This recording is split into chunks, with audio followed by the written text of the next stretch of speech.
All right, yeah, so we'll get started. Hi everyone, thank you so much for coming. We're so excited to have like such a good turnout for this. This is amazing. This is the first event of our week, our Disabilities Awareness Week, and this is the first ever I think Lafayette has had, and that the Landis Center is putting together. So we're super excited. My name is Beth Ann, and so I'll be one of the moderators for the panel we're having today. I'm a junior here at Lafayette. I'm a Mosaic program coordinator. Through the Landis Center, I run the Best Buddies program. And yeah, and moderating with me will be Allie, if you want to introduce yourself real fast. Hi, I'm Ali Bindla. I'm a senior at Lafayette, and I used to run the Best Buddies program with Beth Ann, and we are really, really excited for all of you guys to be here and listen to this conversation that hopefully is very impactful for you guys. So I'm very excited. Yeah, and then kind of also organizing this with us is Allison Maxwell. She'll be coming after her class, and she'll be helping us later on. And then we also could not have done this without Melissa Ash, or MASH, as you might know her, supporting us, helping us organize that. So thank you. We're so excited. We have 4 super knowledgeable, passionate, amazing panelists with us today. And yeah, we, like Ali said, we hope that you take a lot away from it, and feel sort of empowered to start conversations in different groups you're involved with on campus or just in other communities. And yeah, we just hope that you take a lot away from it and learn a lot. So we also have 2 other events happening later in the week. And I just want to send really quick in the chat links. So at our website, you can find, wait, I have to send this to the right place. Yeah. So I have a slide there that has sort of like contact information and a quick just info about each of the panelists that you can refer to. And we also have a link to our website, which has information about all the other events we're having this week. So yeah, check those out. And I guess before we get started, a couple quick like tech things and just things so you know. Aside from that, okay, so we're using Zoom's live transcript feature. I'm not sure if it's not already showing up on the bottom of your screen. You might have to click like the live transcript button on the bottom if you want to use it. You can also turn it off if you don't want it on. We also have Suzanne here, who's our ASL interpreter, which is amazing. So thank you to her. And let's see, if you have any tech issues throughout, definitely message Melissa Ash. She's like the host of the meeting. She's just waving. And yeah, and so we'll do a Q&A at the end. Not sure exactly what time we'll get there, we'll see. And so we'll let you unmute if you want to ask a question out loud. You could also send questions to us throughout. Allison Maxwell, like I said, she'll be coming and she'll be kind of running the Q&A at the end. So if you want to wait till closer to the end and send it to her, or you can send it to one of us, or like I said, you can just ask it out loud, but we'll do that when we get there. Cool. Okay. Did I forget anyone before we get started? Yeah, or send it just straight in the chat and we can look at it later, but we won't do questions like during the, discussion. We'll wait till the end. Okay, cool. So yeah, so I want to let our panelists kind of introduce themselves, the organizations that they work with and the sort of work that they do. So Jackie, I think you're starting. Hi, everyone. I'm Jackie Fiore. I'm a pediatric physical therapist. I have 14 years of experience. I am currently working as an independent contractor for U.S. Healthcare Services. It's within Northampton County Early Intervention. So I primarily treat ages 0 up until they're 3 years old. We were working in the homes or daycares.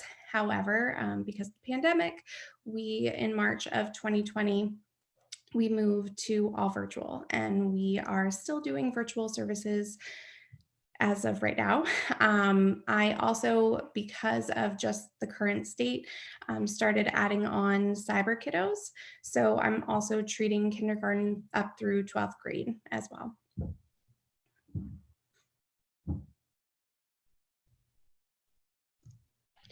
Great, thanks, Jackie. My name is Jessica McKenty. I am the Director of Advocacy at the ARC of Lehigh and Northampton counties. Just a quick thank you to Lafayette, to Beth Ann, who's also super amazing and awesome, as well as everyone involved in the Best Buddies chapter at Lafayette. You know, we really appreciate you bringing us out today. So I actually got started in the field about 10 years ago via Best Buddies. I'm a DeSales University alumni. I was the chapter president of their Best Buddies chapter for 2.5 years, and then went on to work for Best Buddies Connecticut for 2.5 years before moving back to Pennsylvania. Couldn't make up my mind. We here at the ARC have 3 different programs. Our mission is to serve, educate, and support people with intellectual and developmental disabilities. We have a day program called Spark, our AWC program, which is Agency with Choice, which allows individuals the individual right to choose who they work with in their adult life, and they are paid for with the ARC being the financial intermediary. And then the advocacy department, which is my department here. And we advocate on behalf of the educational and quality of life and individual rights of people with disabilities across the lifespan. So that's a little bit about me.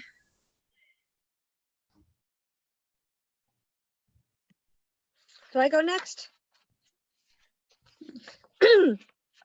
Hello, my name is Kelly Donovan, and I work as a peer mentor specialist with Advocates in Action Rhode Island, a statewide self-advocacy agency. There's a lot we do, but to sum it up, I would like to share our mission statement. Our mission is to empower people who have a developmental disability to advocate for themselves and others, to support and strengthen the self-advocacy movement, and to raise awareness about disability issues in the community. Okay, so what does that mean? It means we strive to educate people about their options to live an empowered life, a life of their own choosing. Nothing about us without us. We encourage individuals to make informed choices so that they are able to be in control of their own lives. We believe in the importance of being fully involved and an integral part of our communities.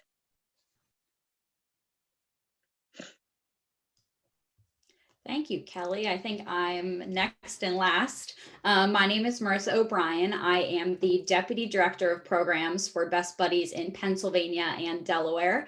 I help in supporting all of our 180 schools across both states.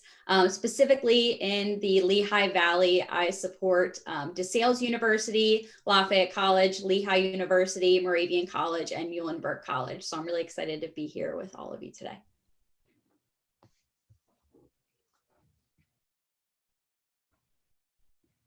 Cool. Allie, do you want to start us off?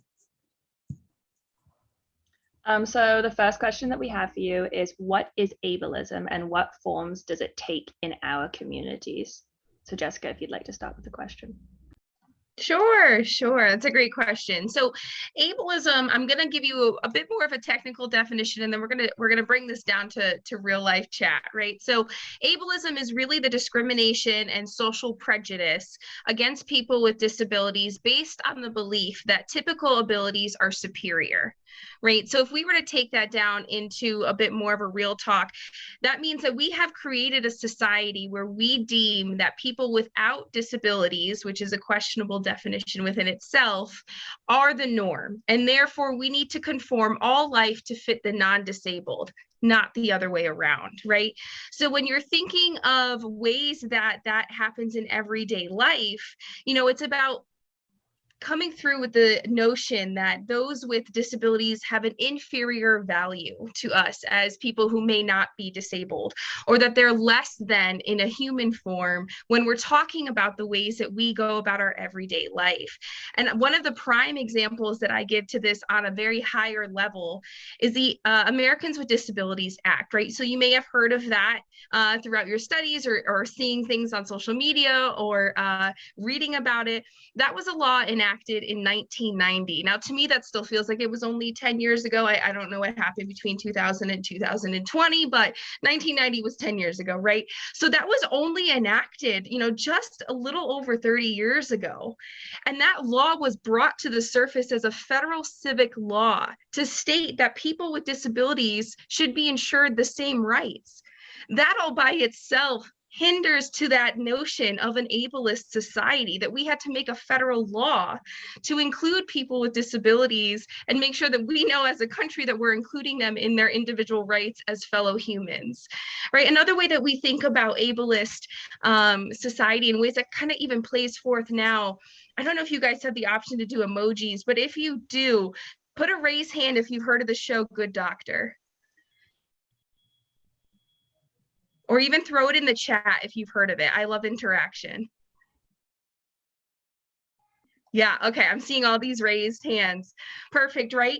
So now personally, on a personal level, I just love that show. I find the plot to be great, but it's an ableist show. So the main actor, Freddie Highmore, does not have autism. So one of the things that we've done in our society, and there is a strong movement that's just occurred within the past year to really bring this back to the surface, but those with disabilities are not actually casted in the roles that they live in their everyday life. We cast non-disabled actors to play as actors with disabilities. Again, that's an ableist point of view.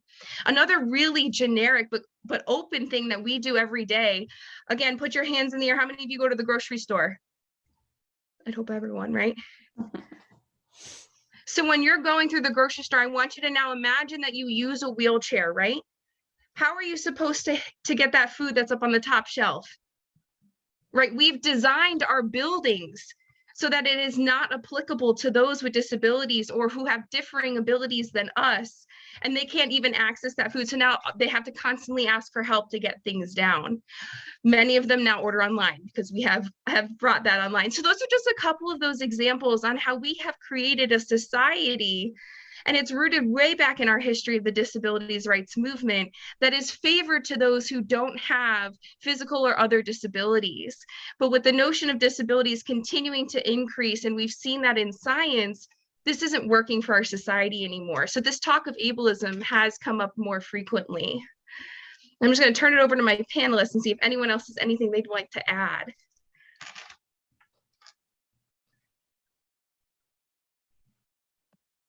I honestly think you really hit the nail on the head with that one, Jessica.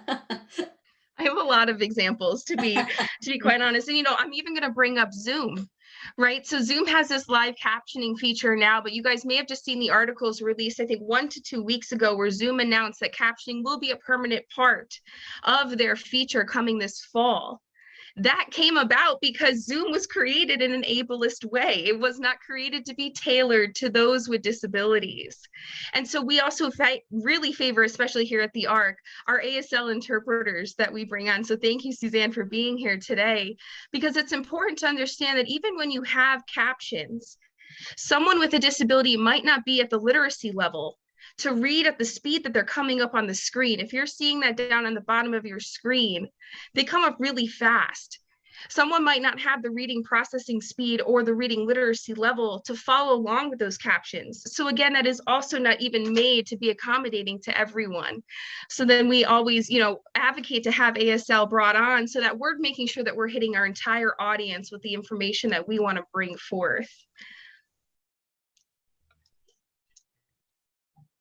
I could keep going, so you just have to tell me when you want to go on the next question. Yeah, I think Kelly, you had something that you wanted to say as well, right? Yep. Adding to the grocery store thing, even if you don't use a wheelchair, why are the shelves so high? There are a lot of people like me who are short. And also adding to the whole casting non-disabled people as disabled people. Like in the movie Music, Sia, she casted a non-disabled person. And there was a person with autism who happens to be a professional actor who said, you could have asked me because I have a disability and I have autism and I could play it. And Sia went, maybe you're just a bad actor. Mm-hmm. Yeah, it's definitely been a really hot button topic that we've brought up, especially as we've gone virtual for this last year. And, you know, our love of music has continued and our love of movies has continued to skyrocket. We want to be as inclusive as possible. The only other thing I'd like to bring up, because it's just an important part of advocacy overall, is that back in our history, if you were to look up the disability rights movement and look at some of the history that we've had within the disability rights movement, you would learn that not too long ago, about 50 to 60 years ago, we used to truly hide away people with disabilities. We found them to be, quote, defective humans. They were of less value to us, and we would put them in institutions. Some of those institutions even had underground tunnels, right? Because we didn't want people with disabilities to walk on the same sidewalks as us. Now, again, this is only 50 to 60 years ago. We are the most young civil rights movement here happening within the United States. But those institutions still exist in 36 states in America. 36 states, including our own here. And that notion comes through where we bring people with disabilities that aren't able to be integrated into their community living environments and be with their friends and family that they have grown up with, and put them into a building where they live for the rest of their life and are supposedly able to get the services that they need. That's a real general concept of institutionalization. So I'd encourage you all to get put a little Google search in and start learning about that institutionalization, and take on that advocacy to talk to your representatives. That's something the ARC has a very strong standpoint against, is institutionalization. Awesome. Thanks so much, everyone. We're going to move to our next question. So the next question is, what are some of the most common misconceptions about individuals with disabilities that you encounter? And we'll start off with Jackie, but again, everyone jump in as much as you want after Jackie. So one common misconception that I've encountered frequently is the assumption that all people with disabilities have a cognitive impairment.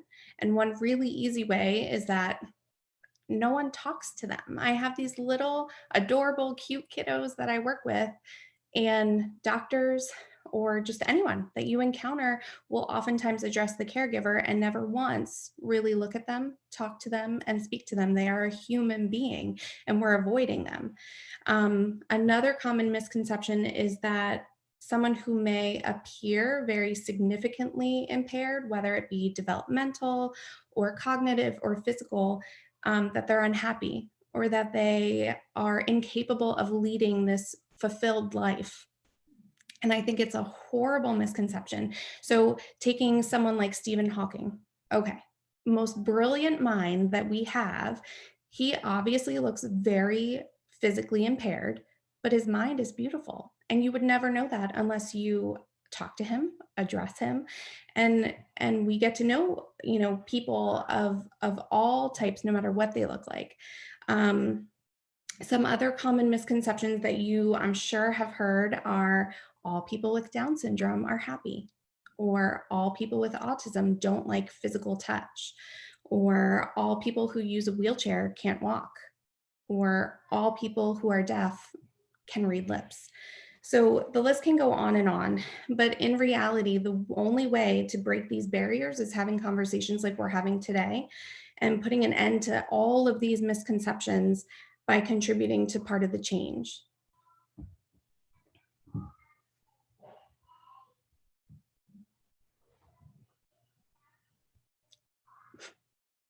Anyone else? Or for the autism spectrum, they think that people with autism either are significantly cognitively impaired or are like super geniuses or like computers. It's like, it's not all or nothing. It's a spectrum. It's called autism spectrum disorder for a reason, because there are all different parts on the spectrum. It's like someone once said, you meet one person with autism, you meet one person with autism. Same goes for every disability. Mm-hmm. Absolutely, Kelly. And I think, Jackie, you did such a good job kind of giving that overall view. And I think one of the biggest things to take away with this question is that labels are merely labels. Mm-hmm. We find that very, very frequently within special education advocacy, that you might see someone come through with an IQ of 70 or 69, which would qualify them as having an intellectual disability.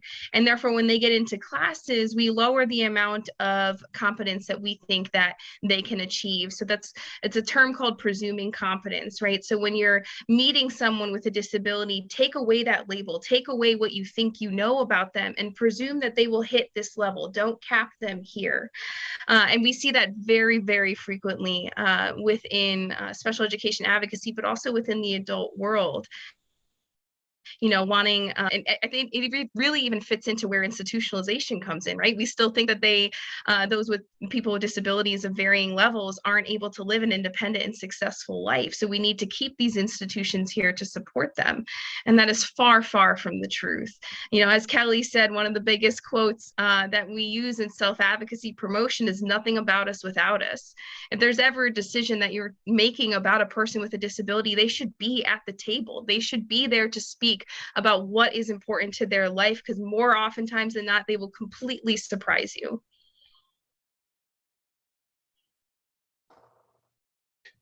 So I think we can move on to the next question. So the next question we have for you guys is, from your perspective, how are individuals with disabilities disadvantaged by ableist institutions? And in which areas is the community support for these individuals most lacking? I'll take this question first. I think honestly, everybody listening can probably see this question kind of answered itself based on all of the other answers we've given so far. When you're putting individuals with disabilities in these ableist institutions, you're really undervaluing and saying that they can't complete certain tasks on their own, or they can't, live on their own, or they can't do these things themselves. So, as Jessica was saying, with these institutions, we're really showing that in society, we're not fully accepting of, individuals with disabilities and the ways in which they can do things on their own. So I think, we're most lacking in support. I know in the year of 2020, we really came to a realization of many issues within our society. And I think we're most lacking in having, the realization that individuals with disabilities can do these things on their own. They can show off their talents. They really can show their personality. There's so many different things that, we undervalue and we don't realize, and we can't tokenize and marginalize all of these individuals, just because of their diagnosis of a disability. We need to show that they really can, do all these things on their own. So as you've seen from all the other answers to the questions, I think I kind of just, put everyone's answers together and have shown that we really need to value these individuals as well. Mm-hmm. I think also as a society, we tend to kind of do extremes, right? So we either avoid talking to maybe an individual with a disability because we feel awkward, we don't know what to say to them, we don't want to say the wrong thing. Or also on the opposite spectrum, we might overdo and we overcompensate and we do too much for them, which in turn, like, we take away all of their independence. So we wouldn't want someone constantly opening a door for us, moving things out of our way when we're trying to walk. So we have to allow people to engage in their environment and allow them the freedom to make their own choices, like Marissa was saying. Absolutely. And I think one of the biggest areas where the community is lacking is just in education. So by all of you being a part of this Zoom today, you are starting to make the difference. I truly hope that by the end of this, you've had some ahas, and that when you're going through your everyday life, you're able to think about it from the perspective of a person with a disability. There's so many minor things. I'll give you another example. We all love to go to Target, right? Because Target makes us spend our entire bank account for unknown reasons. But when you're going to Target, right, and you see all of the carts that we leave in the parking lot, and they are, covering the sidewalk, how is a person who uses a wheelchair supposed to access that sidewalk now? Or when we were having umpteen amounts of snow, which I am not a fan of snow, and we now plow that onto the sidewalks or into the corners or the walkways of parking lots, how are we able to access those? So by thinking about it from the perspective of a person who may be differently abled from you, but also not devaluing them, by doing these things within our society, we make it seem as though people with disabilities aren't up to par with the rest of the society, right? They need to conform to us. They need to get better. We need to fix them. And that's not the notion that we want to bring at all. It's just that we have not been inclusive and understood the history of the disabilities rights movement.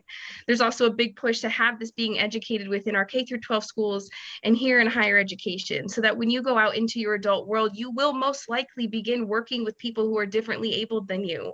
And you need to understand it from their perspective and then be able to support them without dehumanizing them. Mm-hmm. Cool. Kelly, or did anyone else want to add anything? Yeah, go ahead. Or just not just like making places physically inaccessible, but not giving like enough open access to like accommodations in schools, or like making things like support certain supports and like resources like expensive and out of an affordable price range for some people. Kelly, that is such a good point. And I'm gonna touch on this real quick and then we can move on, because this is a really important topic that's happening right now in federal legislation. There's the big push to bring minimum wage up to $15 an hour, right? And as we all know, Pennsylvania is still sitting at $7.25. That is absurd. There is no way that we can live on $7.25 an hour. Half of that is one egg from McDonald's. Okay, so this isn't going to work out. You know, federal minimum wage should be increased, but simultaneously we've put restrictions on how people with disabilities are able to access their employment. So while we're also sitting here and saying, yes, people with disabilities need to have community integrated employment, be able to have employment with their peers, that's a competitive edge. We also say if you earn more than $2,000 a month, we're removing your benefits. And many people with disabilities through Social Security rely on those benefits to have a livable income so that they're able to have housing and to support their different types of medical needs within their each individual disability.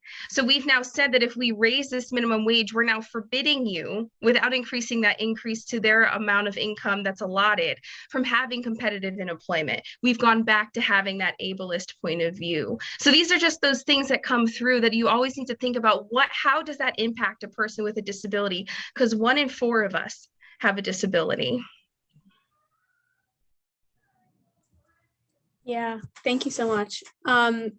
We're gonna move to be a little bit more topical. We want to kind of talk about the specific impact of the pandemic. Just we think that's important to touch on. So our next question is, how has the pandemic disproportionately impacted individuals with disabilities, in terms of both, you know, vulnerability to COVID and also the effects of isolation and all of that? So Kelly, do you want to start us with this one? So for many people with disabilities, they need their day programs, support staff, and have their jobs in order to thrive in society. But due to like stricter regulations and places being closed down, many individuals have been losing it. And also, with like Zoom, even though Zoom has been very helpful for people with some people with disabilities, here's the thing: it doesn't. It was initially set up without closed captionings. Not everyone has the same computer literacy skills, and also not everyone has stable access to the internet. So not everyone's able to use Zoom. And also for a lot of people with disabilities, some of them, they can't wear the mask because they have issues with breathing or sensory issues, or because of like their intellectual cognitive disability. They can't process why the heck they have to wear this bulky thing on their face. And the thing that we can do to help people with disabilities is that during this is to visit them, but social distance, wear your masks, sit like far apart, or sit outside, or talk to them through the window, call them on the phone, write a letter, and see if you can help teach them how to use Zoom if that's possible.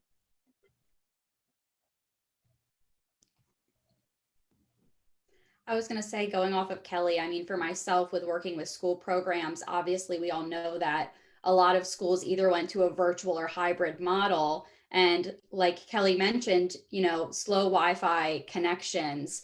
A lot of parents are also either working from home or, you know, traveling back and forth from their office. So having to include them in helping their student get set up for school each day. has been a struggle for many of our families and many of our individuals that we work with disabilities, because it can be difficult for them to have to sit on a Zoom and, ensure that they're able to attend class and pay attention in class all day. So it's been really impactful for all of our individuals across the board. As we all know, for all of us, we've really been able to experience the social isolation that all of our individuals with disabilities experience each day through the pandemic. So, I mean, it really hit me hard when, I was not able to go do anything. I wasn't able to see my family. I wasn't able to see my friends. But we need to realize individuals with disabilities pre-pandemic, some of them weren't able to do this at all each day. So I think to know that we can advocate for individuals having felt some of their experience is something that I think is a great takeaway for everybody as well.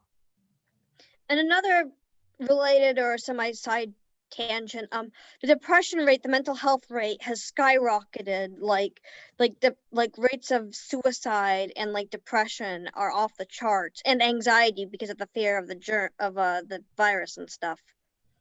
Mm-hmm.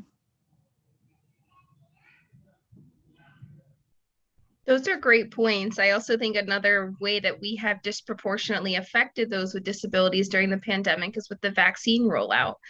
When we were advocating on federal levels, the ARC and other leading organizations for vaccine prioritization to people with disabilities who more often than not have more complicated medical needs and are immunocompromised in various ways, we only added the category of Down syndrome as a qualification under the CDC. And if we reference, Jackie's comments earlier, that's again, bringing on those labels without any real understanding of the purpose.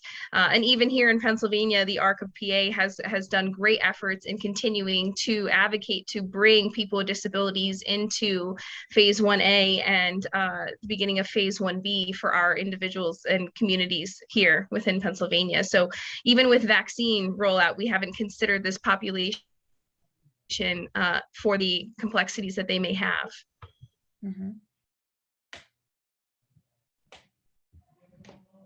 Yeah, I think it only during the pandemic, it's only limited, at least some of my kiddos who just have really compromised immune systems. I mean, oftentimes they're already, like all my other panelists mentioned, you're already stuck at home. And now this even further limited them. And it's very isolating for their parents as well, because they just want to do the best for their child and protect them. And the thought process was keeping them home, keeping them safe. And then it goes back to Kelly's point where we're creating some really troubling, depression and anxiety situations in our children as well.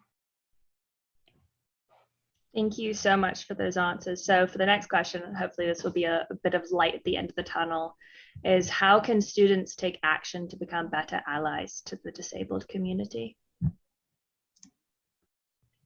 I'll go ahead and start with this one first.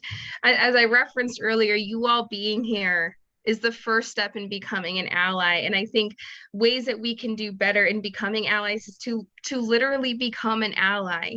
Do your research. I'm hoping that this conversation has enlightened you to see that there are some gross disparities within our American culture and within the world, quite frankly, but against those with people with disabilities. This talk of ableism in our ableist society is real and occurring every single day. And we inadvertently have all been a part of it. Until you learn to educate yourself, it's the way that our society is set up. And the only way that we're going to change it is to continue to grow in having everyone understand the disabilities rights movement, the current needs of people with disabilities, and advocating on their behalf to make a change. Even one person that you can touch in terms of having them learn more, understand more, is another person that's becoming an ally to this population of individuals within our country.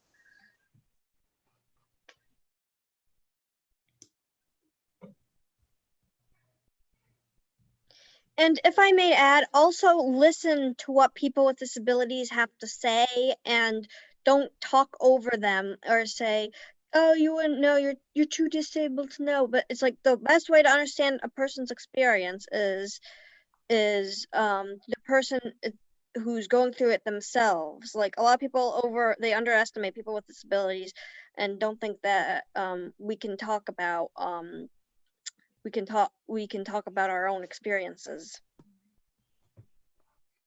And I would say, going off of, what Jessica said, the one thing that I would say is educate yourselves. I think that's the main thing you can do. I know I had mentioned earlier, we all educated ourselves through the year of 2020 of many issues that we realized were going on in our societies. And I think, there's an 80% unemployment rate already for individuals with disabilities, and many of them lost their jobs and were unable to get their salary, or their part-time wage. So I think we need to realize we need to educate ourselves on these statistics and on these things that are happening each day for individuals with disabilities pre-pandemic as well, so that we can truly understand how we can best impact our communities and be an advocate.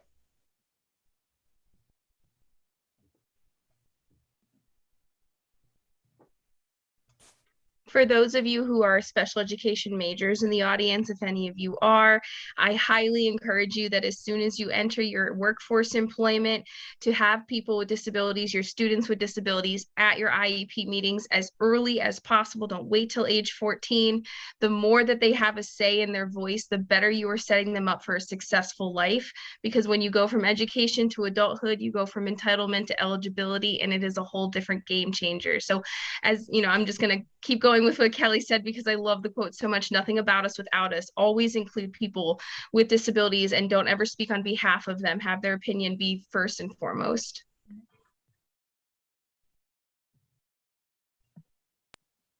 And to add, I've been involved with my IEP when I was in high school and middle school since I was 11. Some people, they don't even ever get involved. They only get involved until high school, and that truly baffles me.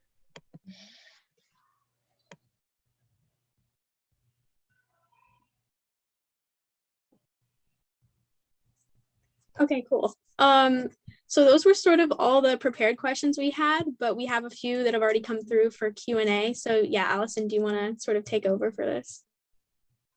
Yeah, so if you have any questions, feel free to send them in the chat, or feel free to unmute yourself as well. We've gotten a couple so far. I'll send the first one in the chat and read it out loud. It's, how do we start conversations with disabled people to learn about them without seeming ignorant or offensive? I mean, I just think you talk to them like you would anyone else. I think you shouldn't assume that it's a silly question. I think we all have things to learn. All of us do still. We're learning every day. So it would just be as if you're talking to your mom or your best friend. You can ask questions. And I think another thing, even just from my world, I have a 4-year-old daughter. She often pops into my my Zoom sessions while I'm treating my kids, and she'll say, "Mommy, what's that? What's that line coming out of their belly?" And then I have to explain, like, that's how they're being fed. And I'll say, "Isn't that so cool?" "Yeah, Mommy, I want one too." So I think it's just starting those conversations early and getting our young children and even us as adults learning that just because we're fed differently or we need a wheelchair to get around, it doesn't make us any less. So starting those conversations and having them frequently and immersing yourself with all different types of people, I think is a really good place to start. And another thing, don't be afraid to ask questions. Asking questions about information, it's the opposite of ignorance. It means it's like you don't want to be ignorant. But also make sure to word them like tactfully and make sure to not come off as rude when asking them. But yeah, there's too much anxiety over asking questions because people are afraid that people will just like roll their eyes and be like, you don't know that, which also in itself is also ableist.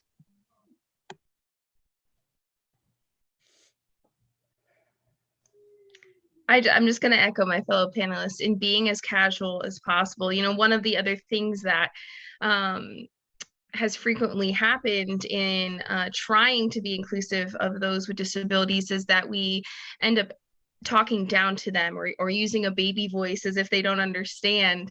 If you're passing someone with a disability, that you can see, a visible disability, on the sidewalk, right? If I was passing anyone else, I might, give a head nod or smile. I do the same thing to someone who may be using a walker or maybe using a wheelchair or, whatever. Taking that away and just, hey, what's up? How can I help you? Do you need help with this? Just literal casual conversation will go so much farther, because by that you're treating them as an equal and not as someone different. Mm-hmm. And I think even just from like, you hear like little whispers when you're out, like if you hear a little child say like, "Mommy, what is that?" Or "Daddy, what is that?" And you hear the parent go, "Shh, shh, shh," but I mean, in all reality, it's okay. I mean, 9 times out of 10, a parent would rather you not stare at their child and have you come up and just say, "My daughter has a question about, your child's wheelchair. Can she ask?" Or just open those conversations. And it's okay. It's okay to ask the question. Just ask, because it's better than staring or ignoring. That is so, so much worse.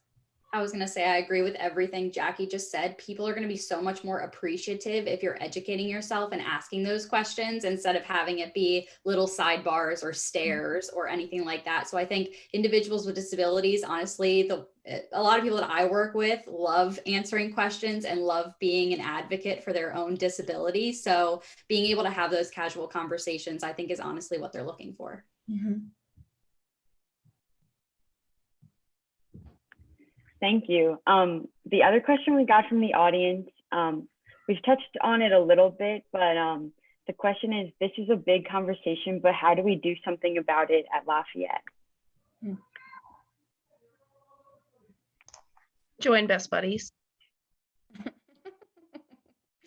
Thanks, Jessica. Yes, join Best Buddies. Yeah, Marissa, do you actually want to, we probably have people here that don't, I didn't really intro the program, but do you want to give an intro or? Sure, yeah. So for anybody that doesn't know, we have programs from elementary through college level. Specifically at the college level, what we seek to do is create partnerships with organizations, group homes, or schools within the community that serve individuals with disabilities, and pair them with our college programs so that they can create inclusive event opportunities, one-to-one friendship opportunities, group opportunities. A lot of that through COVID has been virtual, but as schools are seeking to get back on campus and things like that, we're hoping that our programs can become more in person. But we do have a program at Lafayette and all are welcome to join.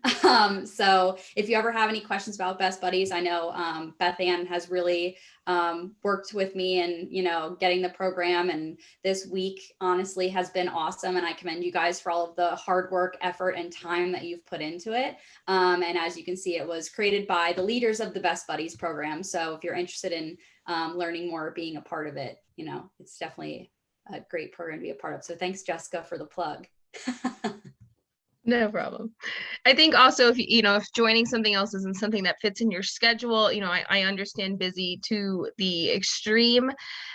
Taking the opportunity to educate yourself, do a Google search on some of the topics we've talked about today. There are plenty of books out there that start talking about the disability rights movement. If you see something on campus that you don't feel is inclusive, say something. Be a part of the change to work forward. That's something that I can start right after this ends. It can start right now if you're Googling while you're on your phone.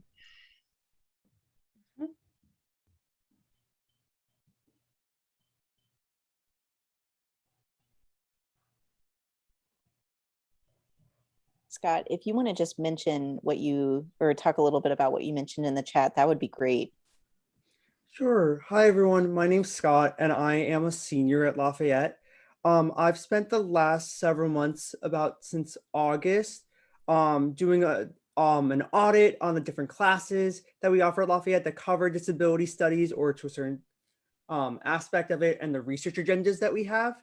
And what came out of it is we're looking at more ways we can incorporate disabilities into the classrooms and discussion.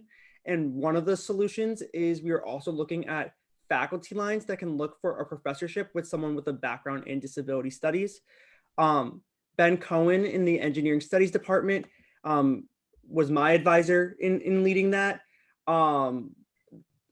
Professors Sean Kimber and Jen Rossman in the Hansen Center, they've been really instrumental to that. It's a long time coming. It'll take a few years to get there. But if you would like to be part of that discussion, I'm happy to help make those connections. Thank you so much, Scott. Thanks for chiming in. I think that's such an important point too. Anyone else want to chime in and give some feedback or ask any other questions? I know that we're almost to time, and we also recognize this is the lunch hour for everyone. So a lot of people have either waited to go get lunch or have taken their time. So we want to be mindful to not run over. But anyone else have any final thoughts?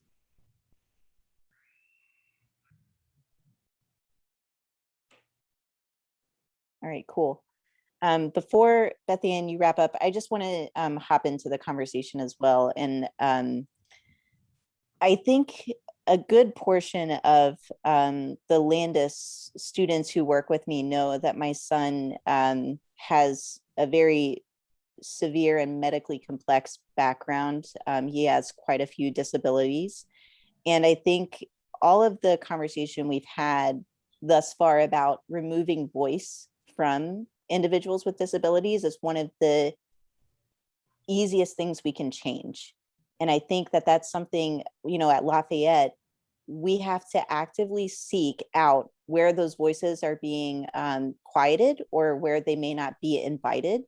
And I think that that's something we are taking steps towards now, not just from a student side and not just from this event, but from a full Lafayette side as well. And I can tell you, there are many conversations happening relating to this topic that I think this week will definitely enlighten students and enlighten even some, you know, faculty, staff about what kind of conversations are happening in the background so we can lift those voices up.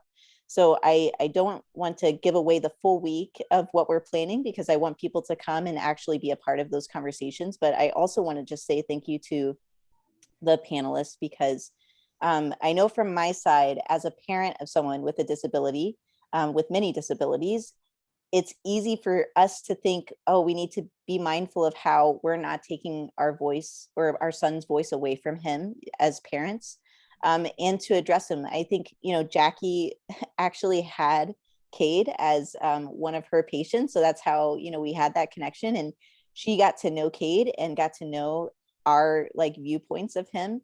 And I think her point of just addressing people as you typically would, they are a person. Every single person deserves their voice to be heard.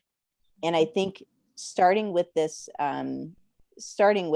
conversation, the way that we are right now, is literally giving voice that hasn't been given in the past. And that's how we influence and change Lafayette.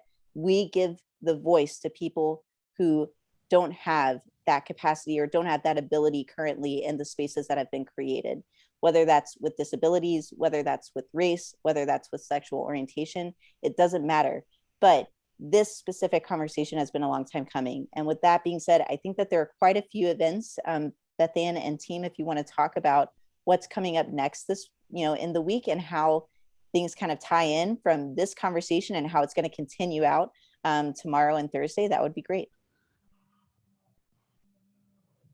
Yes. Okay. So yeah, thank you so much for coming. I hope that this kind of like got some questions rolling, got you some like ideas of things to start to research and look up. Gonna send several things in the chat again.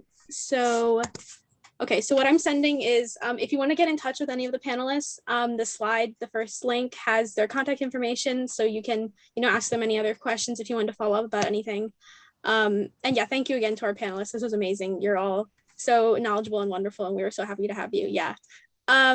So for the rest of the week, yeah, so tomorrow we're doing a DEI Council open meeting on accessibility. So if you want to come, it's going to be like kind of an open conversation and kind of talk about things and get into things. So that'll be really fun. And then on Thursday, we're really excited. We're doing a documentary screening and then following that up with a discussion of the documentary Crip Camp. Even if you can't come, it's on Netflix. You should definitely watch it. It's really insightful. It kind of goes through a bit of the history of the disability rights movement in the US, but it's kind of about a summer camp that led into it. It's super fun.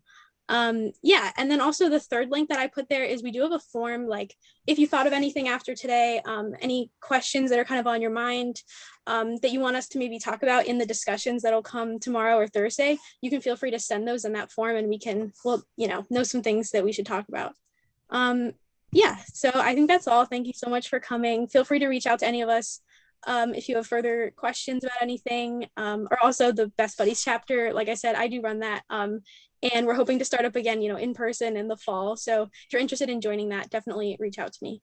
But yeah, thank you so much. Just to piggyback off Beth Ann, we only just touched the tip of the iceberg today. And there's so many things that we haven't addressed today, and that doesn't mean they're not important, but we're just trying to start the conversation with you guys, and showing up and being engaged is the first step to a very long journey of inclusivity and just being kind people.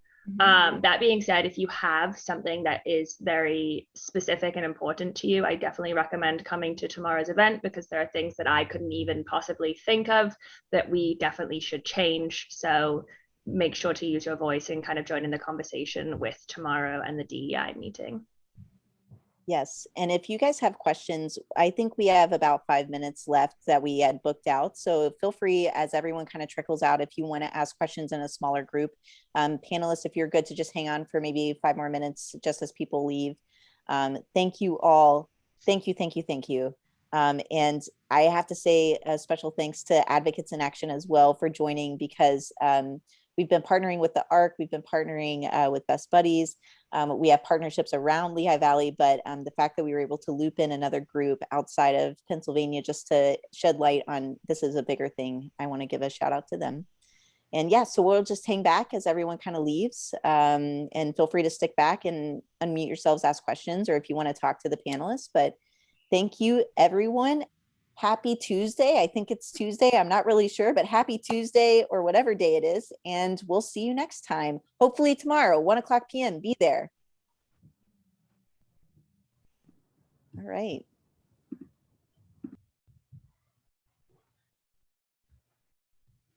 Cool. And I just removed the spotlights, everyone, so that way we can see each other. Sweet. Okay. I'm going to stop recording.